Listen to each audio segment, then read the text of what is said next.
Good evening, all of you. So today we are going to solve one questions of quadratic equation. Okay. Question is two water taps can fill a tank in 9 hours 36 minutes.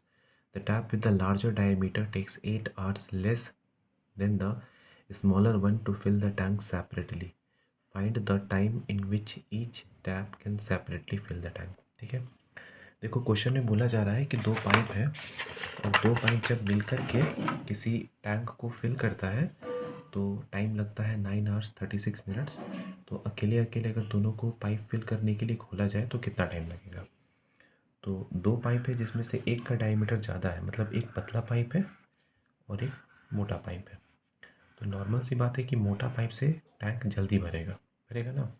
तो question में बोला गया है कि एक ऐसा tap जिसका diameter ज़्यादा है उसको 8 घंटे कम लगते हैं। ठीक है। तो अगर मान लो इसे टोटल मिला करके एक्स आवर्स लगता है टैंक को भरने में, तो ये पतले वाले को एक्स प्लस 8 आवर्स लगेगा क्योंकि इसको 8 घंटे कम लग रहे थे। ठीक है। तो यहाँ पे हम लोग एज्यूम क्या करने वाले हैं, हम लोग एज्यूम करने वाले हैं time taken to fill the tank by the pipe with larger diameter be x hour. Okay. तो यहाँ पे लिख लेते हैं time taken, let time taken by time taken to fill the tank by larger pipe or pipe with larger diameter. Okay, larger pipe b x hours. Okay. तो second वाले में क्या, जिस पाइप का डायमीटर छोटा है, कम है, उसको कितना टाइम लगने वाला है, x plus 8 hours, x plus 8 hours. Okay. Time taken to fill the tank by pipe with smaller diameter smaller diameter is x plus 8 hours. तो ये दो स्टेटमेंट क्लियर हो गया। ठीक है, ये ज्यूम कर लिए हम लोग। अब आगे बढ़ते हैं। ओके।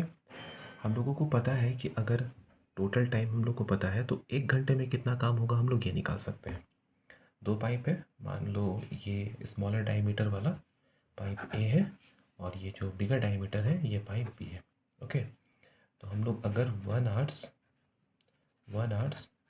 वर्क निकाले ए का, क्या करना होता है, रेसिप्रोकल।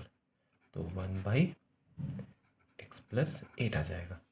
और अगर हम लोग 1 आवर्स वर्क निकाले बी का तो ये कितना आ जाएगा, 1/x आ जाएगा। ठीक है। अच्छा देखो क्वेश्चन में मेंशन किया हुआ है कि दोनों को मिल करके जब दोनों एक साथ काम कर रहा है तो टैंक फिल हो रहा है 9 hour 36 मिनट में। ठीक है। तो अब निकाल लेते हैं हम लोग कि दोनों पाइप के थ्रू 1 घंटे में कितना काम हुआ। तो इसका भी रेसिप्रोकल करना पड़ेगा। तो रेसिप्रोकल करने से पहले इसको हम लोग आर में चेंज करेंगे।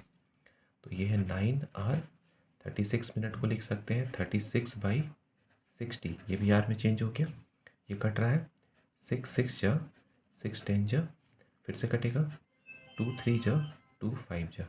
ओके। तो एक्चुअली में ये लिखा हुआ है 9 होल 3/5 आवर्स। ओके। चेंज करो तो 9 5 जा 45, 45 प्लस 3 48/5 आवर्स। मतलब ये जो 9 hours 36 मिनट्स दिया हुआ था उसका मतलब है 48/5 आवर्स। तो दोनों पाइप मिल करके 1 घंटा में कितना काम कर रहा है, रेसिप्रोकल कर लो, 5/48 कितना काम कर रहा है, 5/48। ओके। चलो ध्यान से देखना। तो जो पतला पाइप है उसका 1 घंटे का काम 1/x प्लस 8। ओके। प्लस जो मोटा पाइप है उसका, जिस पाइप का डायमीटर ज़्यादा है उसका 1 घंटे का काम 1/x, और दोनों पाइप का मिला करके 1 घंटे का काम 5/48। ठीक है। जब भी इस तरह से टाइम एंड वर्क का क्वेश्चन आएगा तो 1 आवर वाले केस के थ्रू ही इसको सॉल्व करेंगे हम लोग। चलो इक्वेशन हम लोग के पास है, अब इसको सिंप्लीफाई करना है, एलसीएम ले लेते हैं। तो ये हो जाएगा x+8 into x is equal to 5/48। Okay. ऊपर सॉल्व करो तो ऊपर लिखा हुआ है 2x + 8 बाई मल्टीप्लाई करो x into x x square plus 8x is equals to 5/48। कुछ तो कट नहीं रहा है, क्रॉस मल्टीप्लाई करते हैं। तो क्रॉस मल्टीप्लाई करो, 48 टू जा 8 टू जा 16, 4 टू जा 8 1 9 96x प्लस 48 8 जा ओके।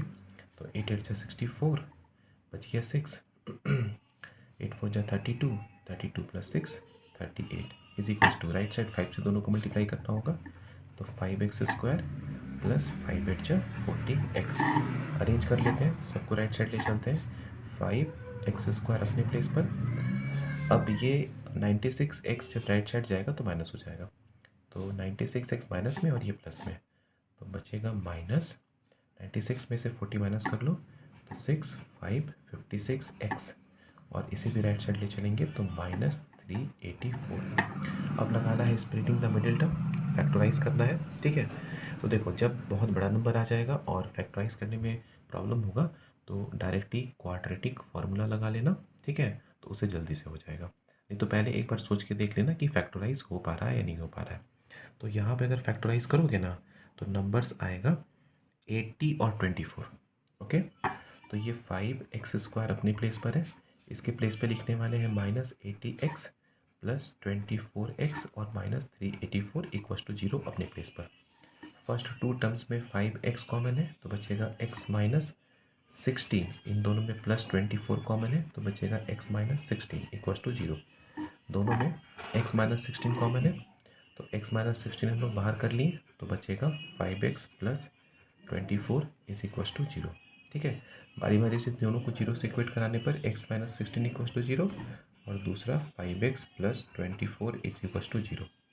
तो यहाँ x का वैल्यू 16 आ गया, यहाँ पर x का वैल्यू -24/5 आएगा, जो कि पॉसिबल नहीं है बिकॉज टाइम नेगेटिव नहीं हो सकता है। तो x का वैल्यू निकल गया 16, ठीक है। इसका मतलब क्या है, जो पाइप जिसका डायमीटर ज़्यादा था, ठीक है, मोटा पाइप जो था उसे लगेगा 16 आर्ट्स, और जो पतला था उसे लगेगा 16 प्लस 8 24 आर्ट्स, ठीक है। तो एक पाइप को टाइम लगने वाला है 16 आवर्स जिसका डायमीटर ज़्यादा था, और एक हम लोग एज्यूम किए थे x प्लस 8, तो मतलब क्या हो जाएगा 16 प्लस 8 तो 24 आवर्स। जो पतला पाइप है उसे ज़्यादा टाइम लगेगा 24 आवर्स, ठीक है। अब अगर खुद से चेक करना चाहो कि सही बना है या नहीं बना है, क्योंकि ऐसे क्वेश्चंस को हम लोग चेक कर सकते हैं, तो देखो जो पतला वाला पाइप है उसका 1 घंटे का काम निकालो, तो 1/16 हो गया। रेसिप्रोकल करना है, जो मोटा पाइप है सॉरी ये मोटा पाइप का था, जो पतला पाइप है उसका 1 घंटा का काम निकालो, तो ये 1/24 हो गया। एलसीएम लेकर के देखो दोनों का 1 घंटे का काम आता है कि नहीं। तो 16 और 24 का एलसीएम 48, 16 3 जा 24 2 जा 5/48। देखो तो जो 1 आवर हम लोग वर्क लिए थे आ गया ना, ठीक है, क्लियर है।